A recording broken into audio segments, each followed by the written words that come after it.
మాకు గొడవ ఆంధ్ర ప్రజలతో ఎంత మాత్రం లేదు. ఆంధ్రాలో ఉండేది కూడా రైతులే, ఆంధ్రాలో ఉండేది కూడా ప్రజలే. వాళ్ళ మంచి కోరుకునే వాళ్ళని తప్ప వాళ్ళ చెడు కోరుకోం. కానీ మేమేమంటున్నాం, తెలంగాణలో ప్రవహించే సింహభాగం ప్రవహించే గోదావరిలో కానీ కృష్ణలో కానీ మా హక్కు తేల్చండి అని కేంద్రాన్ని అడుగుతున్నాం. తప్పేముంది? మా హక్కు మా వాటా తేలకుండా నికర జలాల్లో మిగులు జలాల్లో ఇష్టం వచ్చినట్టు గుంజుకపోతామంటే కుదరదు అని చెప్తున్నాం.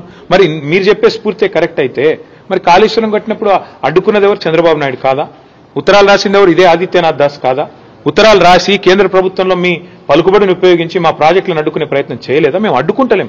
మేమేమంటున్నాం? ఇవాళ స్పష్టంగా మా వాటా తేల్చండి. రేవంత్ రెడ్డి అబ్బసొత్తు తాత జాగీర్ కాదు గోదావరి నీళ్లు.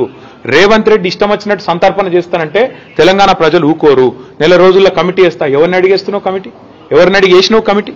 నువ్వు చంద్రబాబు చెప్పగానే కమిటీ వేస్తావు. కమిటీ 30 రోజుల్లో రిపోర్ట్ ఇస్తుంది. కమిటీ ఇచ్చే రిపోర్ట్ ఫైనల్ అంటావా? ఎవరికి ఫైనల్? నీకు ఫైనల్ కావచ్చు. తెలంగాణ ప్రజలకు, తెలంగాణ రైతులకు ఎట్లా ఫైనల్ అవుతుంది? నీకు అంతగానం ఉంటే నీ ఇంటి నీ ఇల్లు అమ్మి చంద్రబాబుకు విగ్రహం కట్టు, మేము వద్దంటలేం. కానీ నువ్వు చేస్తున్నదేంది? తెలంగాణ ప్రయోజనాలు శాశ్వతంగా మరి నేను చంద్రబాబుకు ధారాదత్తం చేస్తానంటే మేము ఆంధ్ర ప్రజలకు వ్యతిరేకం కాదు, ఆంధ్ర రైతాంగానికి వ్యతిరేకం కాదు. కానీ తెలంగాణ రైతుల ప్రయోజనాలు నెరవేరే విధంగా ముందు కేంద్ర ప్రభుత్వం మీద ఒత్తిడి తెండి. నిన్న జరిగిన మీటింగ్ ఎపెక్స్ కౌన్సిల్ మీటింగ్ కూడా కాదు.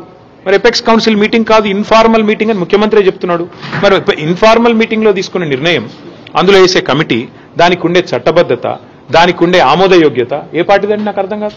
ఈ రకంగా అడ్డగోలుగా మాట్లాడి తెలంగాణ రైతాంగాన్ని కించపరుస్తా అంటే మేము ఊరుకుంటామా? సార్ ఇంకొకటి బనకచెర్ల అనేది ప్రస్తావన రాలేదు, దాని గురించి ఎందుకు హడావుడి చేస్తుందని చెప్పేసి సిగ్గు శరం ఉంటే రేవంత్ రెడ్డికి ఏమన్నా సిగ్గు ఇజ్జత్ మానం ఉంటే నిన్న ఏమన్నాడండి ఆంధ్ర ఇరిగేషన్ మినిస్టర్ రామానాయుడు గారు అనుకుంటా ఆయన పేరు, బయటకు వచ్చి ఏం చెప్పిండు? ఆంధ్రప్రదేశ్ ఎడిషన్ లో పేపర్లు ఏం రాసినాయి? చంద్రబాబు నాయుడు గారు ఏం చెప్పారు? సాక్షి తీయండి, ఈనాడు తీయండి, ఆంధ్రజ్యోతి తీయండి, ఆంధ్ర ఎడిషన్ చూడండి. స్పష్టంగా చెప్పింది చంద్రబాబు నాయుడు గారు. మీటింగ్ పెట్టిందే బనకచెర్ల కోసం. ఎజెండా నెంబర్ 1 బనకచెర్ల కాదంటాడా రేవంత్ రెడ్డి? అజెండా ఐటమ్ చూపెట్టమంటారా? ఇప్పుడు నెంబర్ 1 ఐటమే బనకచెర్ల. లేదని బుకాయించడం ముఖ్యమంత్రికి తగునా? నిమ్మల రామానాయుడు గారు బయటకు వచ్చి చెప్పినారు, ఆంధ్ర ఇరిగేషన్ మంత్రి గారు, మేము అడిగినాం బనకచెర్ల గురించి, రేవంత్ రెడ్డి ఒప్పుకున్నాడు, కమిటీ వేసినాం, 30 రోజులు ఓడిచిపోతుంది, 31వ రోజు మా శిష్యుడే కాబట్టి ఆడిచ్చినట్టు ఆడతాడు, ఆయన జుట్టు మా చేతులుంది, ఓటుకు నోటు కేసు ఇంకా ఉన్నది కాబట్టి ఏమన్నా చేస్తాం అని ఫుట్బాల్ ఆడుతున్నారు. చంద్రబాబు కోవట్ను పెట్టుకుని ఇలా తెలంగాణ ప్రజల ప్రయోజనాలు, తెలంగాణ రైతుల ప్రయోజనాల పట్ల శాశ్వతంగా విద్రోహం చేసే ప్రయత్నం చేస్తున్నారు. అర్థం కాదు ఏముంది. నిజం చెప్తున్నారు మీరు అనుకుంటున్నారా? పొరపాటు. రేవంత్ రెడ్డికి ఒక శాపం ఉన్నది, నిజం చెప్తే తల 1000 ముక్కలు అవుతుందట. ఎన్ని నిజాలు చెప్పిండండి రేవంత్ రెడ్డి? యాడ్ చేస్తారు. ఎప్పుడైనా అంతర్జాతీయ సూత్రాలు తీసుకున్నా, జాతీయ స్థాయిలో ఎప్పుడైనా కూడా ఇట్లాంటి వివాదాలు వచ్చినప్పుడు తీసుకున్న పరిష్కారాలు చూసినా, ఎప్పుడైనా ఏ బేసిన్ లో అయితే నది ప్రవహిస్తుందో ముందు ఆ బేసిన్ అవసరాలు తీరాలి. తీరినాకనే ఇంకొకడికి తీసుకుపోతే నాకు అర్థం ఉంటుంది. ఇలా గోదావరి బేసిన్ లో, కృష్ణలో మరి సింహభాగం మన దగ్గర ప్రవహిస్తుంది తెలంగాణలో. ఇక్కడ అవసరాలు తీరకుండానే ఇక్కడి పారిశ్రామిక అవసరాలు కానీ, ఇక్కడి సాగునీటి అవసరాలు కానీ, తాగునీటి అవసరాలు కానీ, ఇప్పుడు రేపటి రోజున హైదరాబాద్ లో కానీ, కరీంనగర్ లో కానీ, ఇంకా ఇతర పట్టణాల్లో కానీ 24/7 డ్రింకింగ్ వాటర్ ఇవ్వాలనేది మా కళ. మేము గతంలో కరీంనగర్లో ప్రయోగం చేసినాం కూడా.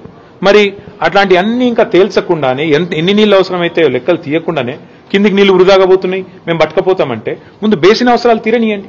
బేసిన్ లో డెఫినేషన్ రానియండి. నికర జలాల్లో మా వాటా ఎంత, మిగులు జలాల్లో మా వాటా ఎంత, ఎవరు తేల్చాలి? ఇది కేంద్ర ప్రభుత్వం తేల్చాలి. కేంద్ర ప్రభుత్వం నియమించే మరి ట్రైబ్యునల్స్ తేల్చాలి. అవి తేలకుండానే మేము నీళ్లు కొంటపోతాం. మా చేతుల ఇలా కట్టి ఉంది కాబట్టి కట్టెతోని బర్రెని ఎటువంటి అదిలించకపోతాం. కేంద్ర ప్రభుత్వాన్ని, రేవంత్ రెడ్డి జుట్టు మా చేతులు ఉంది కాబట్టి మేము ఆడిచ్చినట్టు ఆడతాం, మా కోవట్టు పరిపాలిస్తున్నాడు తెలంగాణ కాబట్టి ఫుట్బాల్ ఆడతామని చంద్రబాబు అనుకుంటే దాన్ని ఖచ్చితంగా వ్యతిరేకిస్తాం. తప్పేమున్నదా? ఇంకొకటి కృష్ణా బోర్డు కూడా ఇప్పుడు ఆంధ్రప్రదేశ్ లో పెడతారా అంటారు. అది కూడా గొప్ప విజయం అని చెప్పుకుంటాడు. ఎంత సిగ్గుమాలిన పని అంటే, మొన్నటిదాకా బీఆర్ఎస్ ప్రభుత్వం ఉన్నంతకాలం 2 బోర్డులు హైదరాబాద్ లో ఉన్నాయి.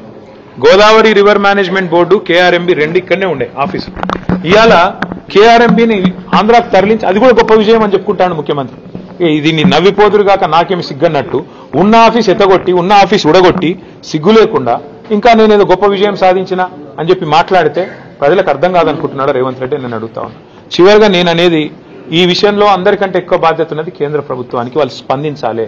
ఇట్లా ఇష్టం వచ్చినట్టు చంద్రబాబు ఆడిచ్చినట్టు ఆడతామని కేంద్రము, రేవంత్ రెడ్డి తల ఊపితే ఇక మిగతా సంగతి తెలంగాణ ప్రజలు చూసుకుంటారు. బీజేపీ సంగతి, కాంగ్రెస్ సంగతి తెలంగాణ ప్రజలు చూసుకుంటారు.